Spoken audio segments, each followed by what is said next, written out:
ഓം മലേഷ്യയിൽ. മമ്മൂട്ടിയും ധനുഷും നസറുദ്ദീൻ ഷായും. മമ്മൂട്ടിയും ധനുഷും തുല്യപ്രാധാന്യമുള്ള കഥാപാത്രം അവതരിപ്പിക്കുന്ന ഓം മലേഷ്യയിൽ ചിത്രീകരണം പുരോഗമിക്കുന്നു. ചിത്രത്തിന്റെ ഫൈനൽ ഷെഡ്യൂളാണ് മലേഷ്യയിലെ കോലാലംപൂരിൽ നടക്കുന്നത്. 5 ദിവസത്തെ ഡേറ്റാണ് മമ്മൂട്ടി മലേഷ്യൻ ഷെഡ്യൂളിന് നൽകിയിട്ടുള്ളത്. ധനുഷും നസറുദ്ദീൻ ഷായും പങ്കെടുക്കുന്ന നിർണായക സീനുകളും ഇവിടെ ചിത്രീകരിക്കുമെന്നാണ് വിവരം. 32 വർഷത്തിന് ശേഷം മമ്മൂട്ടിയും നസറുദ്ദീൻ ഷായും ഒരുമിക്കുന്ന ചിത്രമാണ് ഓം. 1994 മമ്മൂട്ടി ചിത്രം പൊന്തന്മാടയിൽ ശീമത്തമ്പുരാൻ എന്ന ശക്തമായ കഥാപാത്രത്തെ ഷാ അവതരിപ്പിച്ചിരുന്നു.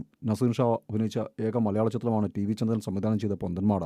2000 കമലഹാസൻ സംവിധായകനായും നായകനായും എത്തി തമിഴിലും ഹിന്ദിയിലുമായി റിലീസ് ചെയ്ത ഹേറാമിൽ മഹാത്മാഗാന്ധിയുടെ വേഷം അവതരിപ്പിച്ചത് നസറുദ്ദീൻ ഷാ ആയിരുന്നു. ഇതിനുശേഷം ഇപ്പോഴാണ് നസറുദ്ദീൻ ഷാ തമിഴിൽ അഭിനയിക്കുന്നത്. അമരൻ എന്ന ബ്ലോക്ക് ബസ്റ്റർ ചിത്രം ഒരുക്കി ശ്രദ്ധേയനായ രാജ്കുമാർ പെരിയസ്വാമി രജനി സംവിധാനം നിർവഹിക്കുന്ന ഓമിൽ ഇന്ദ്രൻസാണ് മറ്റൊരു പ്രധാന താരം. ധനുഷിന്റെ വണ്ടർബാർ ഫിലിംസും ആർട്ടക് സിനിമാസും ചേർന്ന് നിർമ്മിക്കുന്ന ചിത്രത്തിന് സായി അഭ്യങ്കർ ഈണം ഒരുക്കുന്നു. മലേഷ്യൻ ഷെഡ്യൂളിന് ശേഷം 8 ദിവസത്തെ ചിത്രീകരണത്തിലൂടെ മമ്മൂട്ടിക്ക് അവശേഷിക്കുന്നുണ്ട്. സായി പല്ലവിയും ശ്രീലീലയുമാണ് നായികമാർ. അതേസമയം മമ്മൂട്ടി നായകനായി നിതീഷ് സഹദേവ് സംവിധാനം ചെയ്യുന്ന ചിത്രത്തിന്റെ ചിത്രീകരണം ജൂലൈ 23 കുംഭകോണത്ത് ആരംഭിക്കും.